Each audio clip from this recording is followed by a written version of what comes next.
லைஃப்ல என்ன இருக்கணும்? ஒழுக்கம். அப்புறம் உனக்கு இடப்பட்ட கடமை. அதற்கு பிறகு முடிஞ்சா போய் நல்லது பண்ணு 4 பேருக்கு. முதல்ல எப்படி இருக்கணும்? ஃபர்ஸ்ட் டிசிப்ளின் தான் லைஃப். அடுத்தது உனக்கு இடப்பட்ட கடமைகள். அடுத்தது ஈகை. இந்த ஒழுக்கத்துக்குள்ளேயே சேவை வந்துரும். சேவை என்பதுதான் வள்ளல் பெருமானார் என்ன சொன்னாரு? ஜீவகாருண்ய ஒழுக்கம்னாரு. அதுவும் ஒழுக்கம். அது என்ன ஒழுக்கம்? ஜீவகாருண்ய ஒழுக்கம். என்ன சேவை செய்யாம ஒரு விஷயம் தடுக்கும். அத வள்ளுவன் சொல்றான். உன்னை சேவை செய்யாம ஒரு 4 விஷயம் தடுக்குது. சேவன் மட்டும் இல்ல. ஒரு ஆபீஸ்ல வேலைக்கு போறோம். நல்ல பேர் எடுக்கணும்னா இந்த 4ம் இருக்கக்கூடாது. இல்லன்னு வச்சுக்கோங்க. நம்மள மேனேஜர்லேருந்து, நம்ம கீழ வேலை செய்யறதுலேருந்து, கூட வேலை எல்லாரும் நம்மள கமெண்ட் தான். அடிப்பாங்களா? அப்ப அந்த மரியாதை இருக்காது ஆஃபீஸ்ல. ப்ரமோஷன் கிடைக்காது. இன்கிரிமெண்ட் கிடையாது.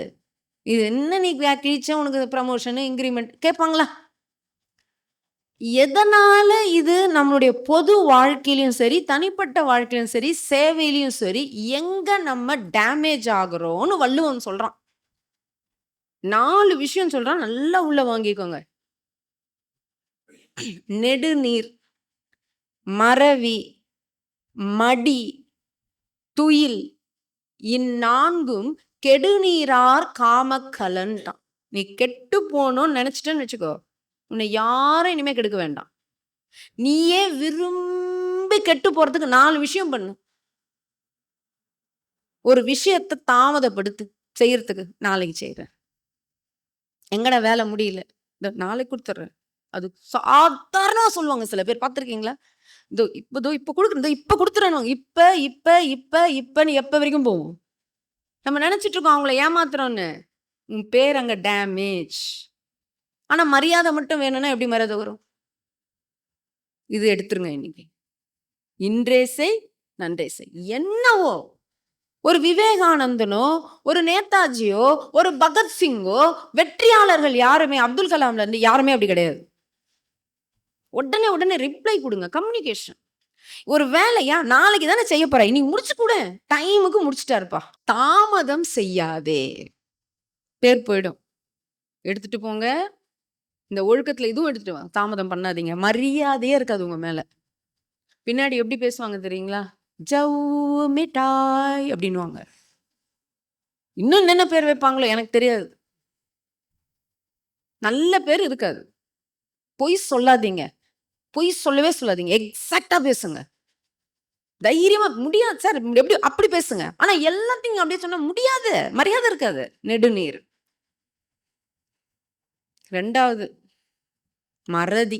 எது கேளு, ஐயோ மறந்துட்டேனே. எல்லாத்தையும் தப்பிச்சிடலாம். மறந்துட்டேன்னு சொன்னா அதை விட ஒரு பதில் இருக்கா? மறந்துட்டேன். எவ்வளவு அது நம்மளை தாழ்த்தும். இந்த நான் சொல்லல, வள்ளுவன் சொல்றான். நீ கெட்டு போனோம்னா அதை விரும்பி போய் எடுத்துக்கோ. எது எடுத்தாலும் மறதி மறதி மறதினா எப்படி இருக்கும்? ஒரு விஷயம் சொன்னோம், நம்ம மறந்துட்டோம். அவங்க ஞாபகம் வச்சிருக்கணும். எத்தனை பேர் நம்ம என்ன நினைக்கிறோம் ஆன்மீகம்னா, நான் அப்படியே எல்லாம் மறந்துட்டேன். இல்ல, இன்னும் விழிப்பு நிலையோடு ஆவதுதான் ஆன்மீகம். அப்ப நெடுநீர், மறதி. அடுத்தது மடி. மடின்னா சோம்பேறித்தனம். நமக்கு எதிரி யாருமே கிடையாது. சோம்பேறித்தனம்ட்டான் வள்ளுவன். மடி. பேச சில பேர்கிட்ட நீங்க உட்கார்ந்து பாருங்க. எனக்குலாம் சில பேரை பார்த்தா ரொம்ப பயமா இருக்கும். வேலை முடிச்சுட்டேன். எப்ப பண்ணலான்னு இருக்கேன். நாளைக்கு பதில். அந்த அலை வரும் பாருங்க, எதிரலை. சோர்வு இருக்கக்கூடாது. அப்படி இருக்கணும். உங்களை பார்த்தாலே அவங்க கிட்ட உட்கார்ந்தா சில பேர் ஐயோ போகாத, எப்போ நம்ம கிட்ட இருக்கிற எனர்ஜியே போயிடும். அப்ப நெடுநீர், மறவி, மிடி, துயில். தூங்குறது. சில பேர் ட்ரெயின்ல போ தூக்கம், பஸ்ல போ தூக்கம், கார்ல ஏறு தூக்கம், கொஞ்ச நேரம் பஸ் ஸ்டாண்ட்ல வெயிட் பண்ணு தூக்கம், நின்னுகிட்டே தூக்கம். உடம்பு முடியல. ஆக்சுவலி விட்டமின் B12 குறைவாக இருந்தாலும் அப்படி இருக்கும். ட்ரீட்மெண்ட்டும் எடுங்க. விட்டமின் B12 குறைபாடு கூட இருக்கட்டும். பக்கத்துல எல்லாம் வச்சுட்டு பாம்பு வரும்னு சொன்னா எப்படி இருக்கும்? பாம்பு வருமாமே? தூக்கம் வருமா? அப்படி யமன்ற பாம்பு வரப்போகுதுயா. தூங்குவீங்களா? அந்த பயம் இருந்தா தூங்குமா? இல்ல தலகாணி கீழ பாம்பு இருக்குன்னு உங்களுக்கு சொல்லிட்டு படுக்க சொல்ட்டேன். பஞ்சு மெத்தமா காஸ்ட்லியா வாங்கி உங்களுக்காகவே போட்டிருக்கேன். அப்படியா? ஆனா கீழ ஒரு 2, 3 பாம்ப மட்டும் வச்சிருக்கேன்.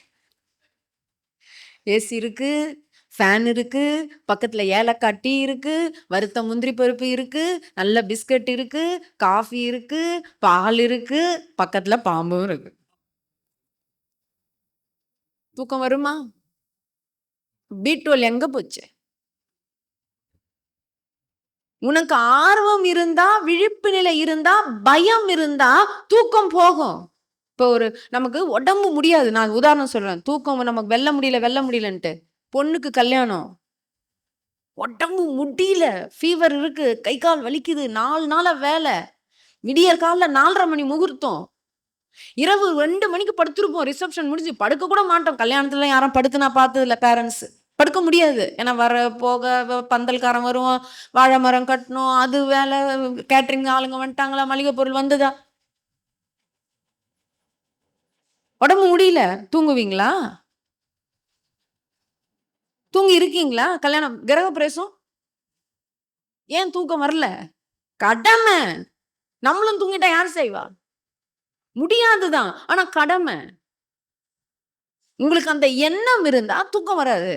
தூக்கத்த டாமினேட் பண்றதுக்கு வேற ஒரு எண்ணம் வரணும்.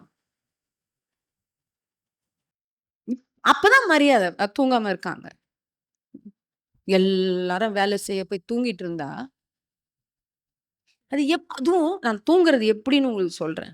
மொரட்டு தூக்கம். மொரட்டு தூக்கம். தூங்கக்கூடாதுங்க.